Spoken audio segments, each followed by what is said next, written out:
Shalom, senang sekali dapat berjumpa kembali dalam program Bible Study Online CK7, di mana pada hari ini kita akan melanjutkan pembelajaran kita, saudara, dari kitab Mazmur pasal yang ke-6. Seperti kita ketahui bahwa kitab Mazmur ini adalah berupa syair pujian, ya, Mazmur yang isinya adalah ungkapan isi hati para pemazmur. Dalam hal ini, di pasal yang ke-6 ini adalah Daud, salah satu pemazmur yang begitu banyak menciptakan atau mengarang, menggubah mazmur ini menjadi sebuah pujian dan doa kepada Allah. Nah, pada pertemuan kita hari ini, mazmur yang kita akan bahas adalah tentang doa dalam pergumulan. Mengapa Daud menyampaikan sebuah mazmurnya berupa doa dalam pergumulan? Tentunya ada alasannya. Nah, alasannya apa? Mari, sebelum kita membaca, merenungkan, dan mengambil intisari dan mendapatkan rema di dalamnya, kita hampiri Tuhan, kita masuk dalam hadirat-Nya, sebab hanya Tuhanlah yang memberikan jawaban atas setiap permasalahan kita.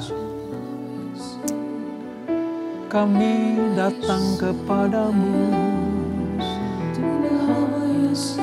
ya Allah, Sang Pemilik kami. Kami naikkan syukur, kami naikkan syukur kami kepadamu, Yesus.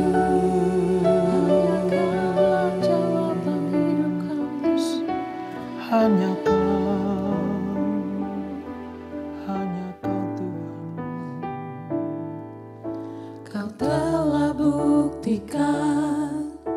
cintamu padaku, kau membayarku dengan hidupmu. Ku bersyukur yang ada padaku, semuanya milikmu. Ku persembahkan seluruh hidupku di mezbahmu. Hanya Kau yang menjadi tempat jawaban, hanya Kau tempatku berharap. Berjalan bersamamu ku takkan goyah, sebab tangan kasih-Mu tersedia bagiku. Selamanya Kau ku cinta. Yes, Lord. Kau telah buktikan cintamu padaku, Kau membayarku dengan hidupmu. Ku bersyukur yang ada padaku, semuanya milikmu. Ku persembahkan seluruh hidupku di mezbahmu. Hanya Kau yang menjadi tempat jawaban, hanya Kau tempatku berharap. Berjalan bersamamu ku takkan goyah, sebab tangan kasih-Mu tersedia bagiku. Selamanya Kau ku cinta. Hanya Kau yang menjadi tempat jawaban, hanya Kau tempatku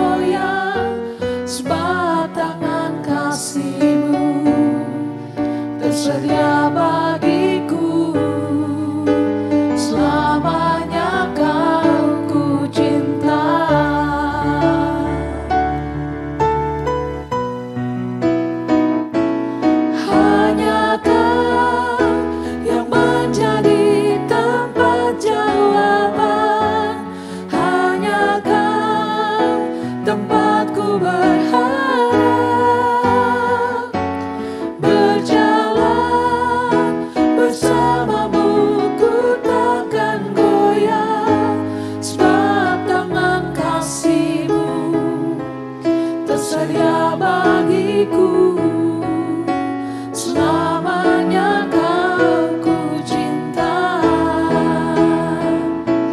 Hanya Kau yang menjadi tempat jawaban, hanya Kau tempatku berharap. Berjalan bersamamu ku takkan goyah, sebab tangan kasih-Mu tersedia bagiku, selamanya Kau ku cinta. Selamanya Kau ku cinta. Selamanya Kau ku cinta. Amin, Yesus. Oh Yesus, Hanya bersama-Mu, Kau yang menjawab doa kami. hanya bersama-Mu Yesus. Selalu ada jawaban. Selamanya Kau Allah yang kami cinta. Sebab Kau tak pernah tinggalkan kami.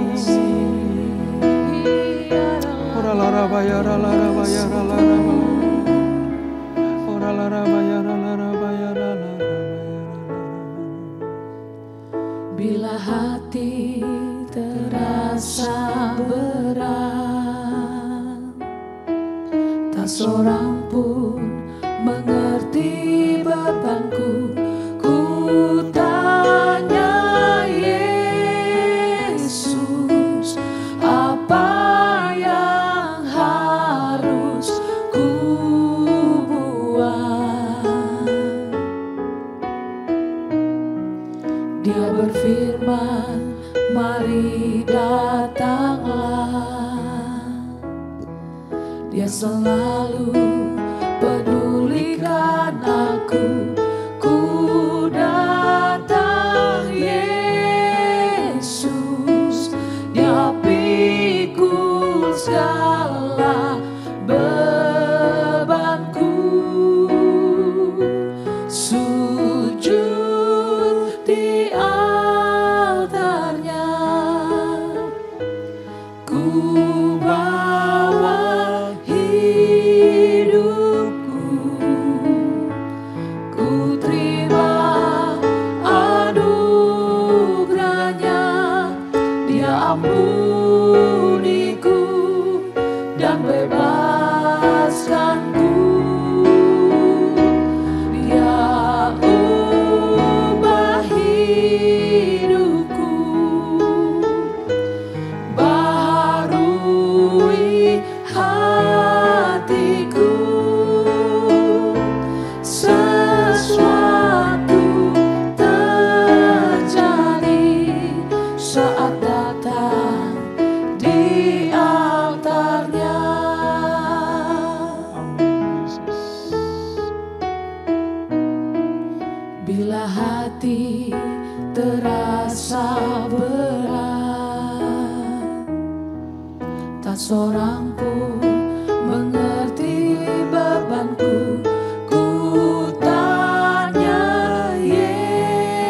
Yesus, apa yang harus ku buat?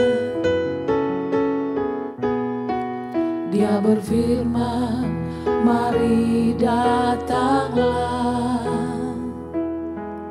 Dia selalu pedulikan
Amin. Ini yang kami percaya ya Tuhan, bahwa di hadapan-Mu, di altar-Mu lah ada jalan keluar atas setiap problem hidup kami. Di hadapan-Mu, bersama-Mu, ada jalan keluar untuk semua pergumulan hidup kami. Terima kasih Bapa, terima kasih Tuhan Yesus, terima kasih Allah Roh Kudus untuk hadirat-Mu dan pengurapan-Mu. Sebentar kami akan melanjutkan pembelajaran kami. Kami mohon Roh Kudus menerangi hati kami, sehingga kami boleh mengerti atas semua kehendak Allah. Dari yang apa kami baca, kami renungkan, dan akan kami lakukan dalam kesetiaan yang penuh kepadamu. Urapi kami Tuhan. Di dalam nama Yesus, mari yang siap belajar firman Tuhan, sama-sama kita katakan amin. Saudara, kita akan membaca dari Mazmur pasal yang ke-6, ada 11 ayat, bagaimana Daud di dalam menghadapi pergumulan hidupnya, dia datang kepada Tuhan dan berdoa, memohon anugerah, pertolongan, dan jalan keluar. Nah, kisahnya seperti apa saudara? Mari kita baca ayat 1-11. Demikian firman Tuhan, Mazmur pasal yang ke-6. Doa dalam pergumulan. Untuk pemimpin biduan dengan permainan kecapi, menurut lagu yang ke-8, Mazmur Daud. Ya Tuhan, janganlah menghukum aku dalam murka-Mu, dan janganlah mengajar aku dalam kepanasan amarah-Mu. Kasihanilah aku Tuhan, sebab aku merana. Sembuhkanlah aku Tuhan, sebab tulang-tulangku gemetar, dan jiwaku pun sangat terkejut. Tetapi Engkau Tuhan, berapa lama lagi? Kembalilah pula Tuhan, luputkanlah jiwaku. Selamatkanlah aku oleh karena kasih setia-Mu. Sebab di dalam maut tidaklah orang ingat kepadamu. Siapakah yang akan bersyukur kepadamu di dalam dunia orang mati? Lesu aku karena mengeluh. Setiap malam aku menggenangi tempat tidurku. Dengan air mataku aku membanjiri ranjangku. Mataku mengidap karena sakit hati. Rabun karena semua lawanku. Menjauhlah daripadaku kamu sekalian yang melakukan kejahatan, sebab Tuhan telah mendengar tangisku. Tuhan telah mendengar permohonanku, Tuhan menerima doaku. Semua musuhku mendapat malu dan sangat terkejut. Mereka mundur dan mendapat malu dalam sekejap mata. Nah saudara, apa yang kita baca ini merupakan sebuah isi hati dan ungkapan perasaan dari Daud. Pemazmur yang luar biasa itu saudara. Mari kita selidiki satu persatu ini saudara. Mazmur ini merupakan salah satu dari 6 mazmur tentang pengakuan dosa sebenarnya. Walaupun pada pasal yang ke-6 ini dosa pemazmur atau dosa Daud itu sudah diungkapkan. Tetapi ini merupakan sebuah pergumulan. Ya. Ada beberapa mazmur saudara yang mengakui tentang dosa yang sudah dilakukan. Si pemazmur menyesal karena dosa. Misalnya Mazmur pasal yang ke-32. Nanti akan kita ketemukan itu. Mazmur 38, Mazmur 51, Mazmur 130, dan Mazmur 143. Itu merupakan mazmur tentang penyesalan karena dosa yang sudah dilakukan oleh si pemazmur itu. Nah, Roh Kudus, Roh Allah itu mengilhami doa pemazmur atau Daud ini saudara. Untuk apa? Untuk memberikan semangat kepada semua orang yang menderita di bawah disiplin Allah. Untuk apa sih? Untuk menyatakan bahwa Allah masih membuka pintu. Kepada apa? Kepada pengampunan bagi mereka yang bertobat, kesembuhan bagi mereka yang mengalami kesakitan tubuh ini, dan pemulihan bagi mereka yang memerlukan jamahan Tuhan. Jadi mazmur ini sangat cocok bukan hanya untuk si pemazmur pribadi, tapi juga kita yang membacanya. Dari zaman ke zaman, dari generasi ke generasi, sampai dengan zaman kita ini, mazmur ini tetap up to date. Bahwa Allah membuka pintu rahmatnya kepada orang yang datang kepadanya. Merendahkan hati, berdoa mencari wajah Tuhan dan meninggalkan jalan-jalan yang jahat. Inilah disebut sebagai mazmur pertobatan. Ini saudara. Daud adalah seorang nabi itu yang sering meratap sebenarnya. Itu hampir sama dengan Nabi Yeremia, saudara. Daud itu seringkali mengungkapkan isi hatinya dalam doa, pujian, penyembahannya itu dengan ratapan sebenarnya. Ya, ini nggak salah, ini nggak berdosa, saudara. Ya, nah mazmur ini merupakan salah satu ratapannya yang ditulis dalam suatu masa yang sangat menyesakkan hatinya. Daud sedang mengalami kesusaran yang besar. Daud sedang mengalami keadaan hati yang betul-betul gundah gulana. Baik secara fisik maupun secara lahiriah dan batiniah, ya, Daud itu mengalami kesukaran-kesukaran yang hebat, saudara. Entah dia menderita karena sakit penyakit, atau karena dia menderita karena dicemooh para musuhnya.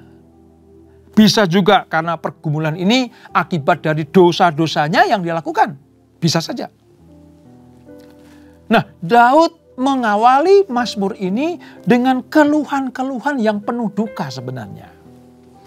Tapi puji Tuhan, diakhiri nanti dengan apa? Pujian yang penuh sukacita. Ya. Diawali dengan, Tuhan, janganlah menghukum aku dalam murka-Mu. Gitu. Tapi ditutup dengan apa? Tuhan telah mendengar permohonanku. Tuhan mendengar atau menerima doaku. Ini yang harus kita pahami, bahwa pemazmur dalam hal ini Daud betul-betul mengalami pertolongan, lawatan, dan jamaan Tuhan. Sehingga pergumulan seberat apapun yang dialami, Daud mampu mendapatkan kemenangan atas masalah, saudara. Saudara kalau ingat pada peristiwa bagaimana Ibu Hana, ya, Ibu Hana itu mamanya Nabi Samuel. Ingat ya, waktu kita belajar tentang kitab Samuel, bagaimana sebelum kelahiran Nabi Samuel, Samuel yang kecil, ya, itu Hana mengalami juga pergumulan hidup yang luar biasa. Suaminya, ya, memiliki 2 wanita. Ya. Yang satu, madunya ini, ya, namanya Penina, itu mampu punya anak. Sementara Hana mandul. Wah, saudara, kalau pada zaman dulu ya saudara, zaman peristiwa ketika kelahiran Samuel itu, wanita yang mandul itu adalah identik dengan dikutuk Tuhan. Tapi kalau dalam perjanjian baru enggak, saudara. Di perjanjian lama, orang yang mandul itu sangat menderita. Karena dicap sebagai dapat kutuk dari Tuhan. Sehingga Tuhan tidak membuka kandungannya. Nah, sementara waktu Hana mengalami hal seperti itu. Dia bergumul. Setiap kali datang ke Silo, ya, karena tempat penyembahan Israel pada waktu itu ada di Silo. Yang jadi imamnya adalah Imam Eli. Setiap kali Hana datang ke situ, dia berdoa, bergumul, memohon, ya, supaya Tuhan memberikan anak laki-laki baginya. Dan singkat cerita, dalam pergumulannya, datang ke Silo dengan ratapan tangis. Tapi atas anugerah Allah lewat penyataannya dalam diri Elia, disampaikan kepada Hana bahwa nanti tahun depan kamu akan punya anak. Hana pulang dengan sukacita. Sama, saudara. Daud mengungkapkan duka citanya, ya, pergumulannya yang penuh penderitaan itu, tetapi diakhiri dengan pujian kepada Allah. Seharusnya kita juga seperti itu, saudara. Kita semua mengalami masalah demi masalah. Siapa sih manusia yang tidak punya masalah? Apakah kita dilarang mengeluh sama Tuhan? Enggak. Apakah kita dilarang untuk berdiam diri tanpa menyatakan isi hati kita kepada Tuhan? Enggak juga. Tuhan senang kok. Anak-anaknya itu bercakap-cakap dengan Dia. Bercakap-cakap artinya kan berdoa. Tuhan mau juga setelah mengungkapkan isi hatinya, kita anak-anaknya itu tetap percaya bahwa Dia sanggup menolong kita. Ini masalahnya. Ini saudara. Nah, Daud yang penuh dengan duka cita ini, ya, Dia datang kepada Tuhan dalam doanya. Ketika dia yakin bahwa Allah tidak meninggalkannya, saudara, maka Daud menguatkan hatinya, meneguhkan jiwanya. Sebab di dalam Tuhan selalu ada pertolongan. Di dalam Tuhan selalu ada pembelaan. Di dalam Tuhan ada jalan keluar. Ini mazmur pertobatan yang diakhiri dengan keyakinan bahwa Tuhan pasti mendengarkan doa-doanya. Nah, kalau kita sedikit belajar dari apa yang diungkapkan Daud, saudara, sebenarnya Daud itu punya alasan, ya, mengapa dia mengungkapkan pergumulannya dalam doanya. Alasan yang pertama, Daud mungkin mengalami penyakit jasmani. Kita nggak tahu, mungkin ada letih di dalam tubuhnya, bisa saja. Ya. Yang kedua, mungkin pikiran Daud tertekan yang diakibatkan oleh rasa berdosa yang menjadi penyebab utama dari kepedihan dan sakit hatinya. Bisa saja, ya, kesadaran Daud akan perbuatan dosa, entah dia waktu menyakiti hati Tuhan, bisa saja. Dia sadar bahwa ini tidak benar di hadapan Tuhan, mungkin juga. Daud sadar bahwa aku tertekan, jiwaku tertekan karena aku merasa bahwa aku tidak layak di hadapan Tuhan. Itu Daud. Bisa saja karena jasmani, tadi yang pertama. Bisa saja karena pikiran-pikiran yang menekan jiwanya. Sehingga dia merasa terhimpit atas masalah itu. Atau yang ketiga, saudara. Bisa juga Daud itu menerima cemoohan para musuhnya. Yang berkaitan dengan dua masalah yang di atas tadi. Yaitu penyakit tubuhnya atau tekanan jiwanya. Musuhnya mencemooh dia. Kira-kira seperti itu. Jadi 3 alasan ini dibawa Daud kepada Tuhan. Ini loh Tuhan masalahku. Daud minta belas kasihan. Dengan berkata bahwa di ayat yang ketiga, kasihanilah aku ya Tuhan. Artinya Daud minta belas kasihan. Ini adalah pemberian ampunan dari Tuhan. Yang harusnya kita menerima hukuman, tetapi Daud minta belas kasihan. Kalau himpitanku, kalau pergumulanku ini karena aku berdosa di hadapanmu, turunkan belas kasihanmu ya Allah, dan ampunilah dosa-dosaku. Jangan sampai hukuman menimpa aku.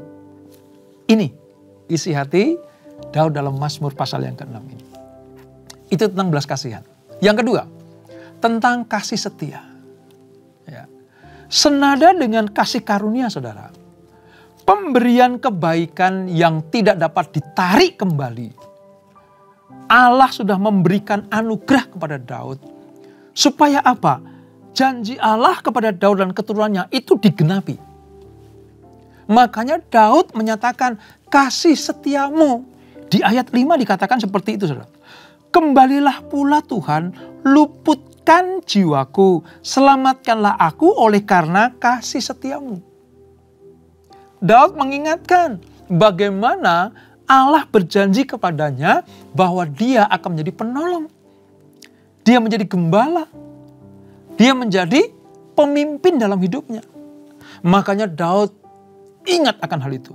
Tuhan, kembalikanlah kasih setiamu. Tuhan, ingat, luputkan aku dari masalahku ini. Selain mengingatkan tentang belas kasihan Tuhan, Daud juga mengingat tentang kasih setia Tuhan. Yang diucapkan Tuhan lewat janji-janjinya dan yang tidak bisa ditarik kembali itu.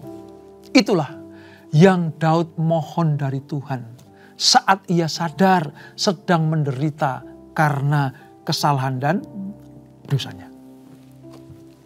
Pelajaran buat kita, saudara. Kalau Tuhan ingatkan, kalau Roh Kudus ingatkan buat kita semuanya, kamu menderita karena ada yang tidak beres dalam hidupmu tentang hubunganmu dengan Tuhan. Mari kita introspeksi diri.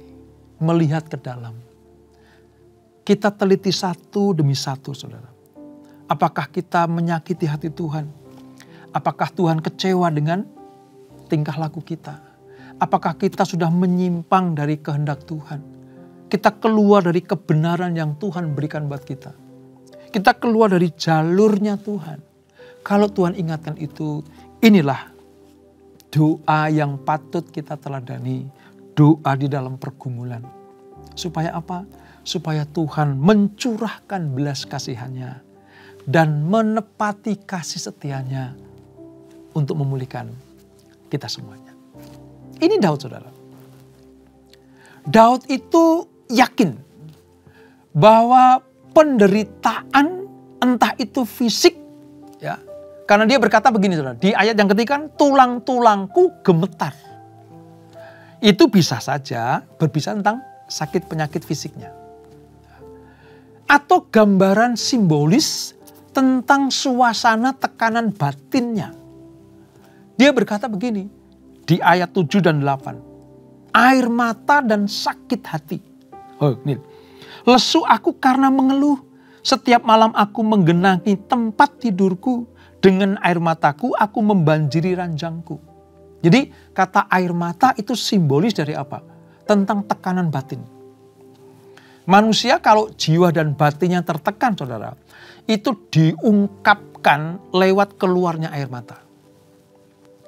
Tapi sebaliknya, kalau penuh sukacita, ada kegembiraan yang melampaui kekuatan manusia. Kadang air mata juga keluar.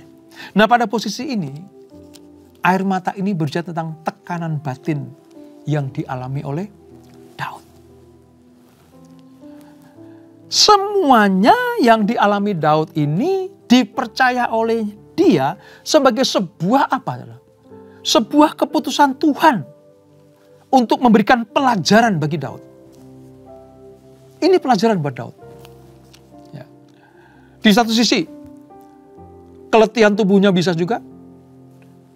Fisiknya lemah karena tekanan-tekanan, ya nggak tahu kita tekanan apa tentang fisiknya. Lalu yang kedua, tentang tekanan batinnya. Ditambah lagi apa? Ulah para musuh yang menertawakan keadaannya yang sedemikian terpuruk. Saudara, tidak jarang ya, kalau ada orang yang sedang terpuruk, sedang dididik Tuhan, sedang dihajar Tuhan, sedang diproses Tuhan. Ada orang-orang sekelilingnya yang menambahi beban, saudara. Dengan apa? Mentertawakan. Mensyukuri. Syukur lo kamu dihukum Tuhan. Syukur lo kamu dihajar Tuhan. Itu kadang terjadi, saudara. Dan itu bagi si penderita, saudara, itu menambah beban. Sama persis seperti yang dialami Daud ini. Dia lagi dididik Tuhan, dia lagi ditegur Tuhan, dia lagi dihajar Tuhan. Orang-orang sekelilingnya itu mentertawakannya. Bahkan ada orang bilang syukur loh gitu. Bukankah ini menambahi beratnya tekanan, saudara? Makanya satu-satunya jalan adalah datang kepada Tuhan. Mungkin kita mengalami hal yang sama seperti yang dialami Daud. Jangan lari kemana-mana, saudara. Datang kepada Tuhan. Kalau kita sadar bahwa ini terjadi, penderitaan terjadi, pergumulan terjadi karena salah dan dosa kita, segera bertobat.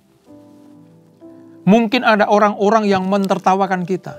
Ada orang-orang yang bersyukur atas keadaan kita yang sedang dalam pergumulan ini. Mereka malah dengan sukacita meledek, menghina, mencemooh kita. Daud mengalaminya. Dan Daud kasih jalan keluar. Datang kepada Tuhan. Ini. Dan yang lebih penting lagi begini, saudara. Daud itu sadar dia siapa. Ini hebatnya Daud. Ya, Daud itu sadar. Itulah sebabnya karena Daud sadar dia adalah anak perjanjian. Raja yang dipilih Tuhan sendiri untuk menggembalakan umat Israel. Maka dengan berani Daud datang kepada Tuhan mohon belas kasihan dan kasih setia. Daud pernah punya pengalaman seperti itu, saudara. Makanya dikatakan, kembalikan pula ya Tuhan, kembalilah pula Tuhan. Karena kasih setiamu di ayat 5 tadi. Artinya Tuhan pernah menolong Daud. Tuhan pernah memberikan kasih karunia, memberikan sebuah belas kasihan kepada Daud. Daud ingat akan hal itu. Maka Daud berkata, aku sedang menghadapi permasalahan dan pergumulan Tuhan. Aku ingat pernah kau tolong. Aku pernah mendapatkan belas kasihanmu. Sekarang Tuhan, kembalikanlah itu kepadaku. Lakukan hal yang sama ya Tuhan. Seperti yang aku terima sejak dulu kala. Doa seperti ini, permohonan seperti ini hanya dapat dilakukan kalau si pendoa, si pemohon sadar kedudukannya di hadapan Tuhan itu siapa. Daud, anak perjanjian. Daud, orang pilihan Tuhan. Demikian pula dengan kita, saudara. Kalau kita sadar bahwa kita ini adalah anak-anak Tuhan. Umat perjanjian. Milik kepunyaan Allah. Ya kita dididik. Ya kita dihajar Tuhan kalau kita salah dan berdosa. Tapi ingat, posisi kita adalah anak. Dia adalah Bapa kita. Maka datang kepada dia. Minta belas kasihan dan kasih setianya. Dan saya mau katakan saudara, dalam kekudusannya, sekalipun Allah menghukum umatnya, itu hukuman dijadikan sebagai alat supaya anak-anaknya bertobat dan mengalami pemulihan. Sebab dengan pengampunan dari Tuhan, maka kita dilayakkan kembali punya hubungan yang indah dengan Tuhan. Dengan pemulihan kesembuhan, pemulihan ekonomi, pemulihan kita sebagai anak-anak Tuhan, maka kita akan mendapatkan anugerah yang luar biasa. Dan Daud yakin Tuhan pasti mengampuni dia. Wah, ini sebuah pengakuan iman saudara sebenarnya. Mazmur pertobatan yang diakhiri dengan pengakuan iman bahwa Tuhan pasti mengampuni aku. Sebab niat Daud itu serius, benar, mau bertobat. Sebab keinginan Daud itu nyata benar, mau dipulihkan. Dan mau hidup benar di hadapan Allah. Kepada orang yang seperti itu, Allah tidak akan pernah menunda-nunda kasih setianya. Kepada orang atau anak-anak yang seperti itu, Allah tidak pernah menyembunyikan belas kasihannya. Dia segera akan menolong kita. Oleh sebab itu saudara, kalau kita menghadapi pergumulan, ayo buka Mazmur pasal yang ke-6 ini. Ini memberikan wawasan yang sehat tentang apa saudara? Tentang bagaimana iman dan pergumulan itu dapat berjalan bersama-sama untuk menggapai kemenangan demi kemenangan. Dari Mazmur ini kita mengerti bahwa pengalaman iman yang diizinkan Tuhan untuk kita jalani. Entah itu dalam lembah duka cita, dalam keadaan meratap, atau bahkan mengeluh karena keadaan.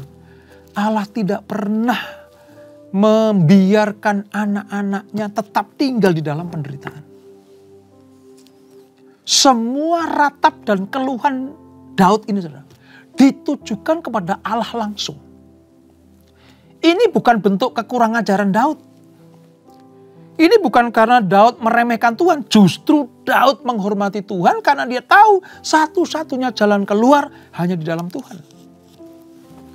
Makanya kekaguman saya kepada Daud sebenarnya satu. Dia itu tetap percaya Tuhan pasti menolong dan membelanya. Tuhan pasti dibela dia. Makanya ketika dihajar sama Tuhan, ditegur oleh Tuhan, ya, ketika dia selingkuh dengan istri Uria, ya, ditegur Nabi Nathan, dia langsung bertobat, saudara. Itu hati Daud yang tidak pernah berpaling kepada ilah-ilah yang lain. Sekali kepada Tuhan, tetap Tuhan. Demikianlah kita. Kita sebagai anak-anak Tuhan, mari.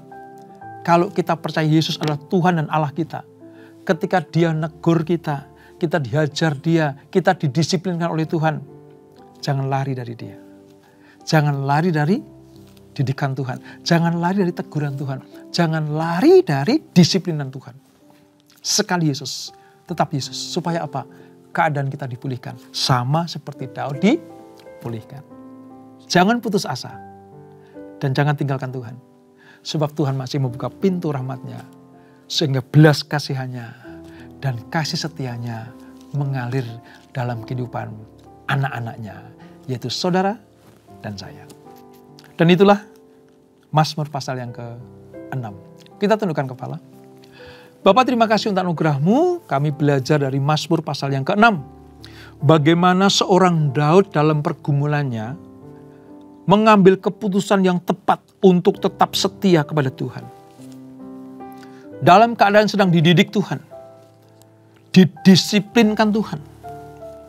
Bahkan ketika dididik dan didisiplinkan Tuhan, dia merasakan penderitaan, pergumulan yang hebat. Keluar keluhan-keluhan. Sebab ditambah lagi permasalahannya karena cemoohan, tertawaan para musuhnya yang bersukaria karena Daud mengalami penderitaan ini. Tapi Daud tidak pernah lupa jalan keluar. Dia selalu datang kepada Tuhan. Sebab Daud percaya di dalam Tuhanlah ada pemulihan. Di dalam Tuhanlah ada kesembuhan. Di dalam Tuhanlah ada kemenangan. Kami belajar dari ini ya Tuhan. Kalau kami diizinkan Tuhan mengalami pergumulan atau masalah, kami mau tetap setia kepada Tuhan. Posisi kami adalah anak-anak-Mu. Posisi kami adalah umat perjanjian-Mu. Kami tetap hanya akan menyembah Engkau, percaya kepada Engkau, dan hidup di dalam Engkau. Supaya ketika kami mengalami pergumulan, kami tampil sebagai pemenang. Terima kasih Bapak. Berkati anak-anak-Mu, berkati kami semuanya. Sebelum kami berpisah, kami siapkan hati kami terima berkat yang daripada-Mu. Kekasih Kristus, arahkan hatimu kepada Tuhan. Terimalah berkat kasih anugerah dari Allah Bapa yang berlimpah-limpah. Di dalam anaknya yang tunggal Tuhan Yesus Kristus. Dan persekutuan yang manis dan Roh Kudus menyertai kita semuanya. Mulai saat ini sampai Maranatha. Yesus datang yang kedua kali menjemput kita semuanya. Bertemu di awan-awan yang permai. Menikmati kemuliaan kekal sampai selama-lamanya. Yang diberkati, sama-sama katakan amin. Tuhan Yesus memberkati.